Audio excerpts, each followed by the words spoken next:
and it's something about me they trust that will help them restore themselves. Beautiful. So you, in that sense, you're playing the role of almost like a psychic sexual surrogate. Allowing, to be confessional, and then you can be almost like a universal mother in that capacity. That's wonderful. A lot of people say that I'm their aunt, their sister, their mom. They feel that type of connection with me.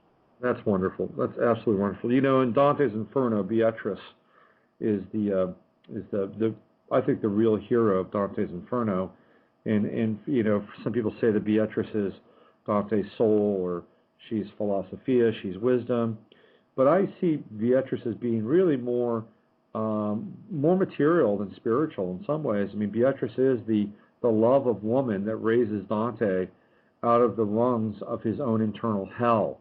And I think that one of the things, unfortunately, and I bet you can speak to this with the amount of time, we don't have a lot of time, but we see the social engineering that's going on with our young women.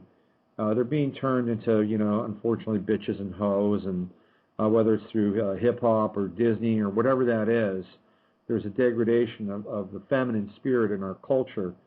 And as a result of that, women are not being able to cultivate this wonderful essence, and because women, for me, are one step closer to God, because they can actually bring life into this world. And many mystics agree with me on this point. And what's happening is there's this degradation, this cheapening of the feminine spirit in our society. And so the ability to do what you're talking about is getting harder and harder for most women, because they're being stuck at a particular age and a particular developmental level as well, aren't they? Yeah, but at the same time, right now, we're in the goddess period. It's the resurrection of the goddess. It's the age of Aquarius. There's a lot of upheaval in the earth, and earthquakes and floods. It's like the earth will never be defeated. So it's giving back, pushing out the garbage that's been shoved down in it, polluting it, destroying it, suffocating it so it can't breathe. So while we are being bombarded with sexuality and exploiting our vagina and every hole in our body, and told this is the way you get ahead and this is okay, there is no judgment, do what you feel, like Aleister Crowley, do what thou wilt, you create your own law, there are no consequences. We know that's not true. But a lot of people are believing that, and we're taught that, and we're in a state of pleasure. So just enjoy and do what you want to, and have group sex and swing and prostitute yourself. It doesn't matter. The end justifies the means. So there is no morality. That's a thing of the past. We're seeing that, but there's still a lot of us that are saying, no, we don't live like that. We don't believe that. We are resurrecting the goddess, and resurrecting the goddess does not mean giving your body away, letting everybody ejaculate in every hole in your sacred temple, because it does not elevate you at all. It destroys you, and it locks you into a false matrix that believes in a system of money that's not even real. It doesn't have any value. Right. So you're basically led away by your own lust and the lack of knowledge of who you are. So that is the way that I see it. And whether I think people are listening or believe it or not, this is what I believe my agenda, this is my calling is. So I'm going to keep speaking, and I do see a lot of people that feel the same way, and they are responding. So, as you were talking about that, what occurred to me was that the feminine has been turned into the temple of Mammon in our culture, really, because it's a cash-making enterprise on so many levels, whether it's pornography or Britney Spears or culture.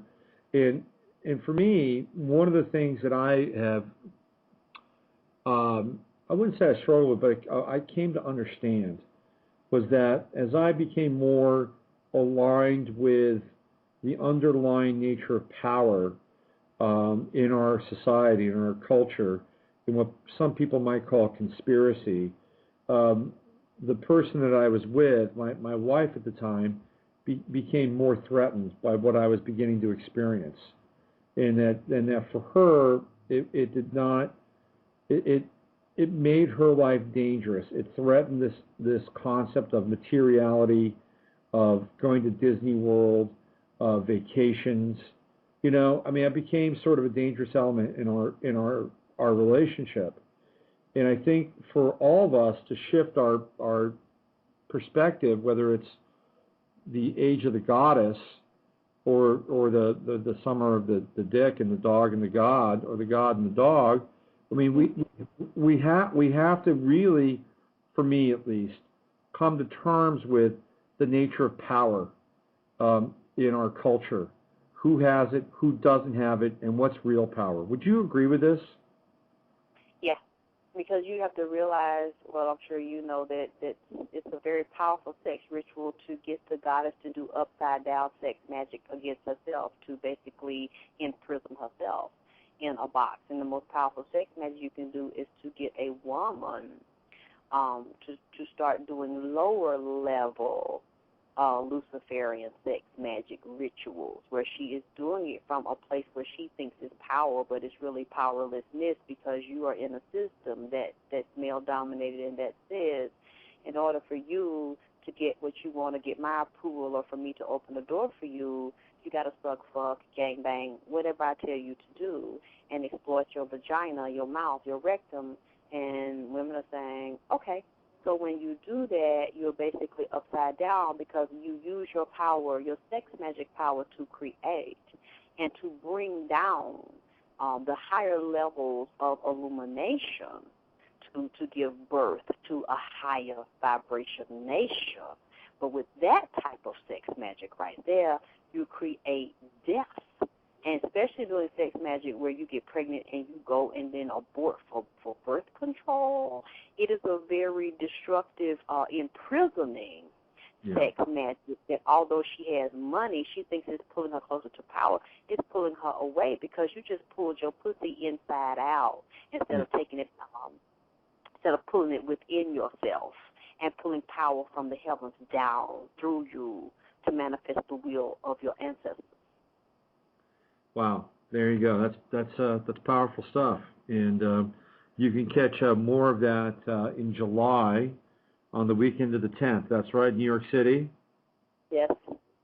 And I got a little suggestion for you. You cannot have any more friends on Facebook. So somebody has to start a fan page for you. Okay. I got one. You got one? Okay, so if you're on Facebook, you could go to Alexyss's fan page, and there's plenty of... Go ahead. It's several fan pages. My fan page is Lexy Tylor. So Lexy, Lexy Tylor is my fan page. You're right, I got to create another page, because they just, jammed that page up. All right, so you can go to her fan page. You can follow her and follow... her seminar in New York, her weekend in New York on July 10th. I think it's probably going to be outrageous and informative. And I wish you could come. What's that? I wish you could come. I'd love to come to that. Well, we got to get you out here to the West Coast. I'll turn you loose on the West Coast. Let me tell you, you blow some minds out here. You would totally blow some minds. We'll see what we can do about that. Maybe we'll get you out at a weekend seminar or something like that in Marin County, and get these tantra people turned inside out. That'd be wonderful. I was going to ask you, what about my chart, man? Why am I single?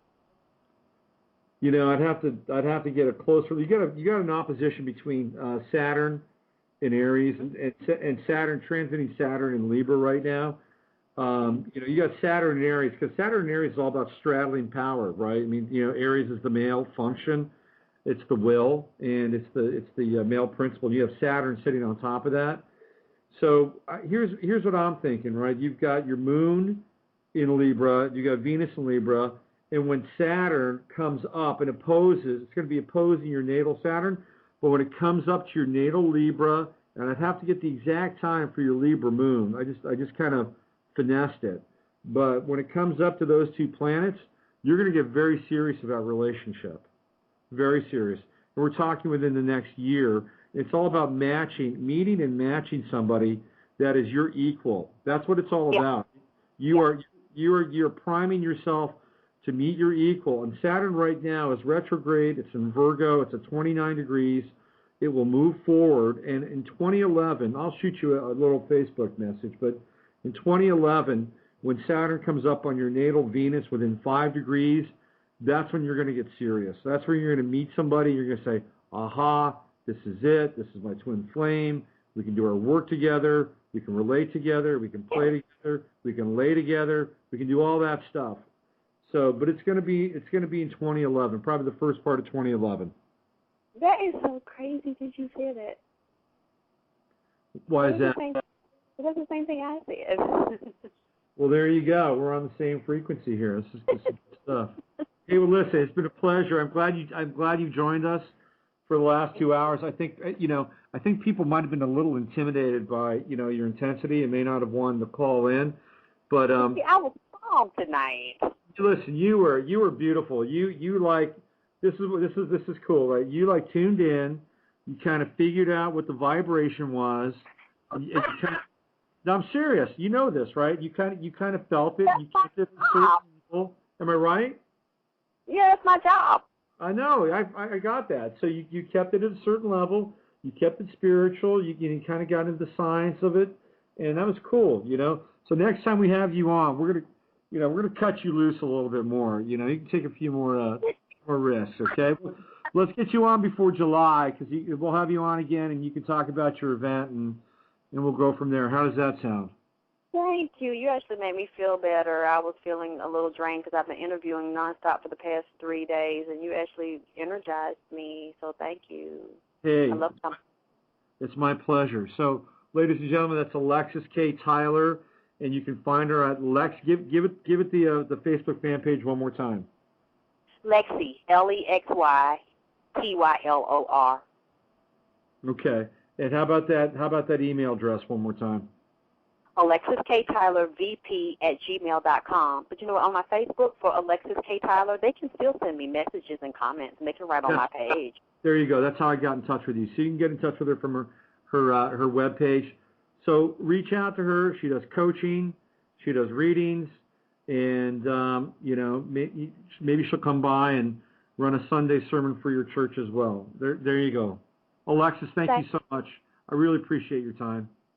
Thank you. Bye. Bye-bye. So there you go, Alexyss Tylor. And we just got into 2 hours of spiritual sexuality with her. And she's got her Summer of Dick seminar in New York City on July the 10th. So Wednesday, it'll be me again, navigating the astrological matrix, doing free readings for you. If you'd like a free reading, 10-minute reading or so, be happy to do that. In the meantime, go to my website, robertphoenix.com. You can read more about Alexyss in the days to come. Tomorrow, hopefully, I'll have horoscopes for the month of May. It's been a while, but I've been gearing up for them. And we're also going to be looking more at the disasters that are starting to occur with more and more frequency this coming week. They'll even have a sports post on the Golden State Warriors, the San Francisco 49ers, Don Nelson, Mike Singletary, for all you sports heads. All right, so that's it. That's another Sunday night. It's in the books. Thanks for going far. Remember, use your head to discern what's real and use your heart to stay open to what's possible. Until Wednesday, this is your host, Robert Phoenix. Stay strong.